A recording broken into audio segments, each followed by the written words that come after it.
to fetch firewood, and they were kidnapped and they were taken to a nearby village in at the outskirts of the town. It's quite unfortunate that 3 of the girls that escaped said that they came in, they took them to a neighboring town along that axis towards Czech Republic. It's quite unfortunate. Now the question we should ask ourselves is this: if the people that voted you into office, even the ones that did not vote you in office, that you are condemned by the letters of the Constitution to protect, don't trust your judgment, especially in the area of the appointment. I've always asked, when you look at governors that failed to protect their state, failed to protect the people of their state when they were state governors, and you decide to saddle them with the responsibility of, being Minister of Defense or Minister of State for Defense, then there's a lot to worry about. I'm saddened with the development in Kaduna State, the same way I was saddened with the development that have been going on in Borno State. And I'm always wondering, why do we have a media conspiracy? Why is nobody really talking about it? I will play an insert now, and when I play the insert, you get to hear the voice of the wife of Mr. President, her position, especially what the law should do, or what should be done to people that kidnap henceforth. And this has nothing to do with where this is coming from. This is basically a constitutional duty. This is basically a responsibility that the people want. I'll take a very quick break. I'll play you the voice of the wife of Mr. President, and when we come back, we'll get straight up into the conversation. My name is 𝐴ᴏᴜᴜ. You're live on Mila 98.3 FM, and this is the Situation Room. Happy International Women's Day to every woman out there, every girl child out there that is putting everything, swimming against the tide, making sure that against all odds they are flying, they are making progress, they are winning, they are setting the bar and raising the stake. We celebrate you today and we love you. I'll take a very quick break, play you something from the wife of Mr. President, and when we come back, my guest is seated already. We're going to be focusing on Ondo State politics ahead of the 2024 gubernatorial election in the state. Don't go nowhere. Just stick with us on Mila 98.3 FM. I'll be right back.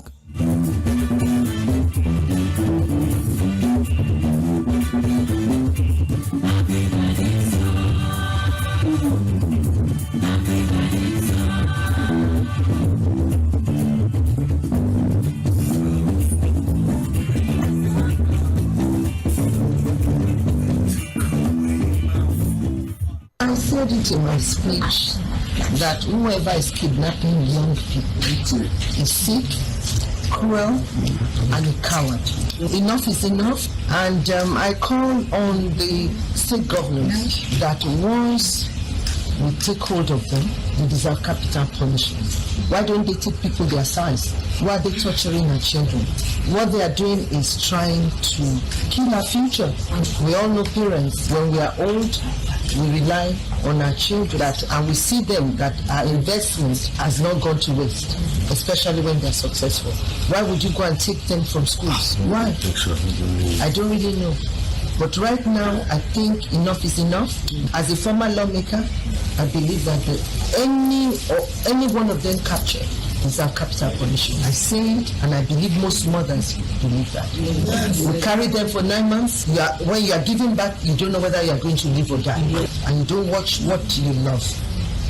Means enough to me. I watched a lion having cubs. Just going there to look at the cubs, I see how territorial. You can't even touch their children. And once they know that they are big enough, they can smell you, they don't want you around them. If animals can do that, what about us?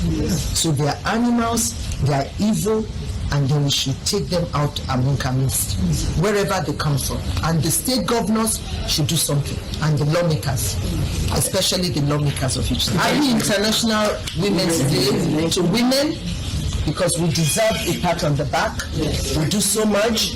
I celebrate every Nigerian woman and girl today. It's going to be a great nation. What's sake. Hello, my name is Godwin Enoch, and I'm a broadcast journalist and a sport administrator. I want you to listen to Situation Room with 𝐴ᴜᴜᴜ on mainland 98.3 FM from 4 to 5 p.m. weekdays. God bless Nigeria.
welcome back. That was a sound bite from the wife of Mr. President, distinguished Senator Oluremi Tinubu, the First Lady of the Federal Republic of Nigeria, totally condemning the act of kidnapping and abduction.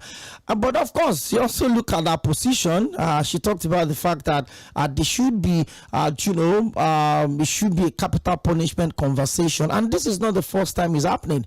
Towards the end of the 9th Assembly, one of the senators coming from Jigawa State also raised that conversation in respect to what should be done to kidnappers. But this is not even about the girl child alone. Every single Nigerian, whether you're young, you're old, you're a man, you're a woman, or whatever gender you associate or you align yourself with, deserve to be protected, and that's exactly what the law says. Well, let's keep the conversation going. I really hope that the next couple of days would see the girls in Borno State or the students rescued in Kaduna State. The governor of Kaduna State, Senator Sani, was at the community yesterday. He spoke to the traditional rulers. He also gave his word that he's been in contact with the National Security Advisor, Malam Rubadu, saying that he has given him his word that the girls will be rescued, every single one of them. It's unfortunate that their numbers have not even been established, and there are also teachers amongst them. Well, there's a lot to worry about, but hey, we choose to celebrate the girl child, the victory of the girl child. I will also choose to celebrate every woman out there, swimming against the tide. It's very clear the odds are absolutely stacked against them, but we've seen them win at every space. We've seen them dominate. We've seen them rule. We've seen them, lead where others are feared, and we've seen them even do the whole thing that even some men have been scared to do. They would always say that what a man can do, a woman can do better. Well, once again, happy International Women's Day from all of us on Milan 98.3 FM, and from me, 𝐴𝐾𝐻. Let's get into the conversation today. If you remember the last 2 weeks, we focused a lot about the development in Edo State ahead of the September 2024 gubernatorial election in the state. And just a few, distance away from Edo State is Ondo State, a state that had a lot of, issues, a lot of controversy, especially in the area of leadership. Remember all of the drama that ensued before the unfortunate incident happened, the death of the former governor of the state, the former president of the Nigerian Bar Association, talking about Rotimi Akeredolu SAN. He was away from work for almost a year. I took a leave of absence, came back. The House of Assembly refused to recognize the deputy governor as the acting governor. I mean, there were just issues back and forth. At the end of the day, Mr. Lucky Ayedatiwa was sworn in as the acting governor, and when the eventual happened, which is the unfortunate death of Rotimi Akeredolu, Lucky Ayedatiwa eventually got sworn in as the governor of the state to complete the term of his late principal, which is the former governor. Now the die is open. The conversation is clear as that today about 25 different people are indicated interest to take over the Alagbaka government house, and the heat is on. The conversation is big, and when all of the numbers I said were just from the ruling APC. Yes, I mean former commissioners, current senator, that Senator Jimoh Ibrahim, had also indicated interest. A two-time aspirant on the platform of the state, one time on the platform of the SDP and one time on the platform of the APC, talking about Mr. Olushola Oke is also in the mix for the conversation. The former SSG to the state, Madam Odu, is also in the conversation. Everybody wants to have a bite of the powers that sit at the Alagbaka government house in Ondo State, and the conversation is going to be very interesting on the show today, as I have Mr. Onyolale, the team lead for Wale Akintarewa New Media. I mean, the structures are getting set up gradually. People are already putting their mouth where their monies are. But hey, the party chairman in the state had come out to say that nobody had picked up nomination form yet. In fact, the governor did a lap of honor in his zone, Ilaje, a couple of days back. He went home I mean, when it's politics, it's about the numbers. And when the numbers are coming to count, you want to do all you have within your arsenals to show to your competitors that you have the numbers. So the governor went home after making some really interesting appointments. I've looked at the surge towards the whole social media energy. A lot of young people within the state, within the hierarchies, brought them on board. But we're not going to be talking about Lucky Aiyedatiwa today. I've reached out to their team. If they want us to have a conversation around good governance and development in that state, then let's come to the table. This is where the deal will be done. Well, today I have the team lead for the new media campaign wing of Wale Akintarenwa, the former commissioner for finance of the state. He's also on the menu. He wants to get into the mix. Well, this is not the first time Mr. Olaleka will be on the show. I think he was with us as a build-up to the governorship election in the state. Yes, he was on ballot 23. I mean, I think it was almost about this time last year. Yes, it's my pleasure to have you join us again today. Thank you for having me back today. Okay, yeah, that's the keyword, having you back. Yes. Okay, so let's get straight up into the conversation. The last time you were here, it was for Lagos. Yes. It was for the re-election bid of Governor Babajide Olusola Sanwo-Olu. Yes. Now,